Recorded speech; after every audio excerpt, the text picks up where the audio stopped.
Show, the business podcast that helps you build the business you want with our daily 10-minute business lessons for the real world.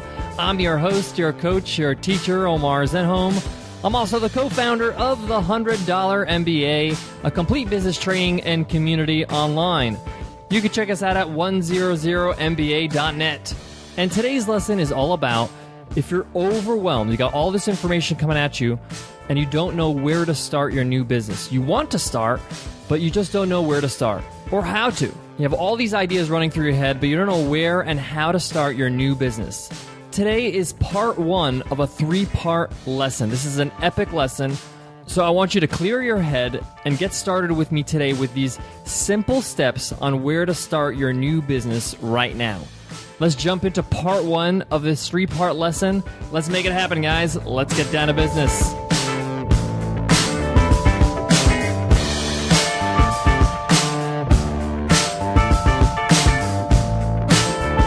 This episode of the $100 MBA Show is sponsored by Intuit QuickBooks. If you work for yourself, save up to 50% for an entire year on the new QuickBooks Self-Employed. That helps separate your business and personal expenses so you can quickly track what you spend for work and what you spend on yourself. QuickBooks Self-Employed helps take the guesswork out of estimated federal quarterly taxes. So come tax time, you know how much money to set aside for Uncle Sam and how much stays in your pocket. Try QuickBooks Self-Employed and save up to 50% at tryselfemployed.com/MBA. That's tryselfemployed.com/MBA.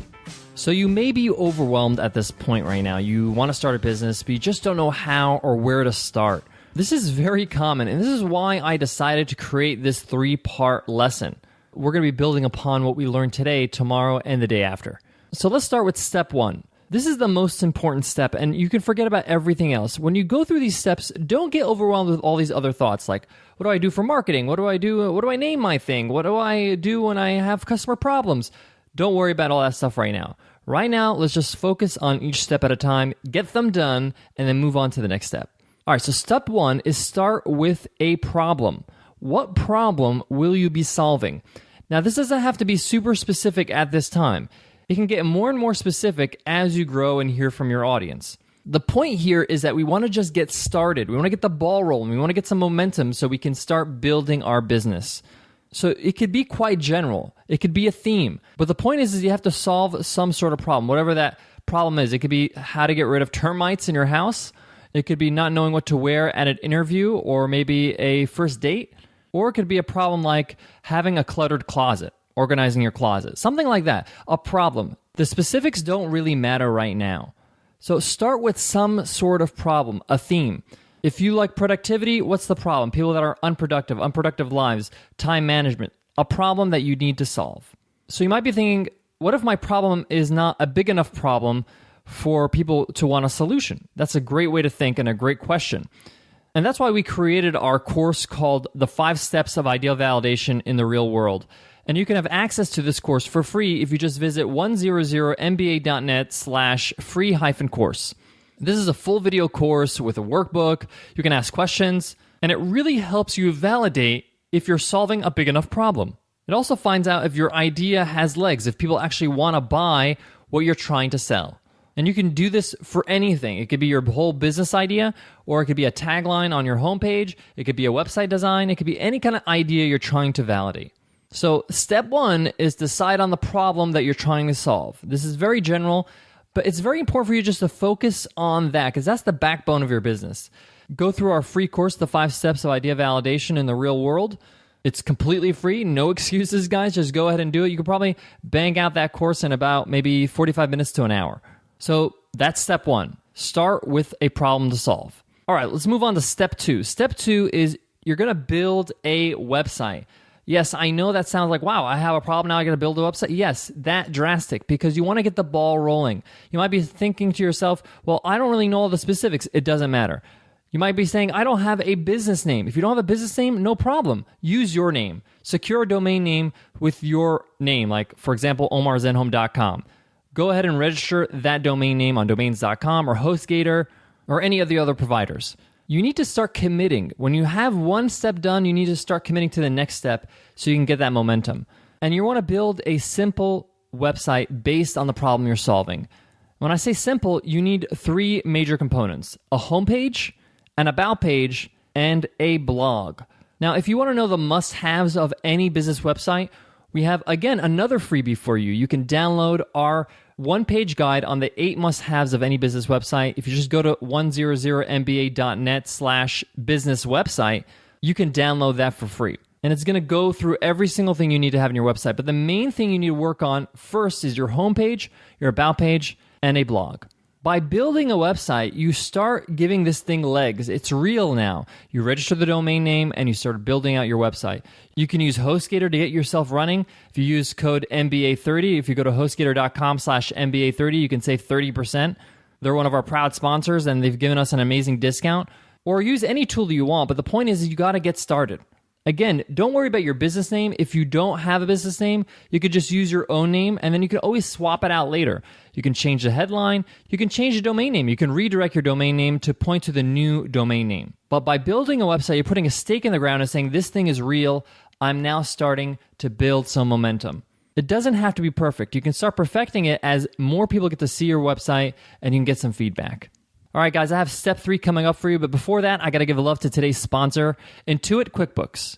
Guys, if you work for yourself, you could save up to 50% on an entire year of QuickBooks Self-Employed.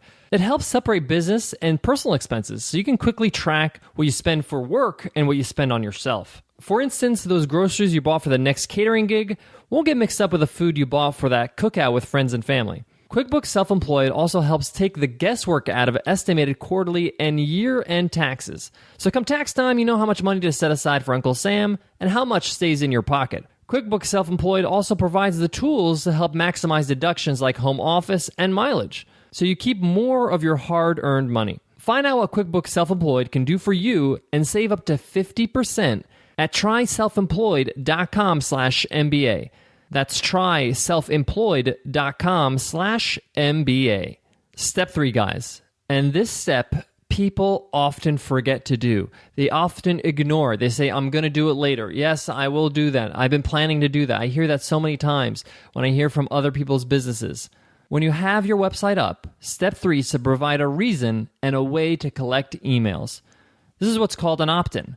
You're wasting precious opportunities when you have your website up and running and you have no way to get your visitors to drop their email so you can continue to build that relationship. And the best way to do that is to offer something of value in exchange for their name and email address. You could start out with something very simple, like a one-page guide, an infographic, a small ebook.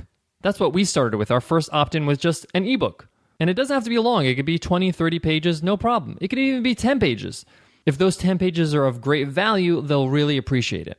But the point is that you're giving them something of value so they consume it and can see that you are worth their trust. And they can continue to, 1, open emails from you, and 2, maybe give you a shot and buy something from your business. But the whole point of having an opt-in and a way to collect emails is so you can communicate with visitors again. You don't want people to visit your website and then leave and you have no way to communicate with them again. So please, I beg of you to make sure you incorporate an opt-in on your website as soon as possible, because you're going to regret it. You're going to regret it the moment you put it up there. You're going to say, wow, I'm getting emails. I'm able to communicate with these people. I'm able to build relationships and trust. And I could have done that a whole lot sooner if I didn't delay it. Ask anybody who has an opt-in on their website. That's their first regret. I wish I did this sooner. And once you have it up there, it doesn't have to be perfect. Again, once you have it up there, you can refine it. You can improve it. You can change the gift that you're giving.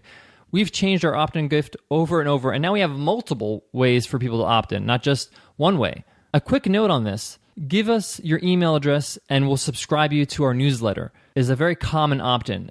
And unfortunately, that's not a compelling opt-in. This doesn't really give me immediate value. And you're basically just saying, I'm giving you permission to flood my inbox with no real immediate benefit for me. So craft a great little product that you would normally sell and give it away for free. All right, guys, step 1 is start with a problem. It doesn't have to be specific. It could just be a general problem you're trying to solve. If you want to refine that problem and you want to know if it's a valid problem to solve, make sure you take our free course on the $100 MBA on idea validation. The link to that will be in today's show notes. Step 2, build a website. Most important pages, homepage, about page, blog. Again, we have a one-page guide to help you build an amazing business website. Again, that will be in today's show notes. You can just visit 100mba.net/MBA290.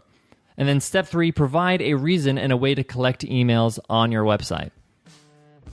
All right, guys, that wraps up part 1. But again, remember, part 2 is tomorrow and part 3 is the day after.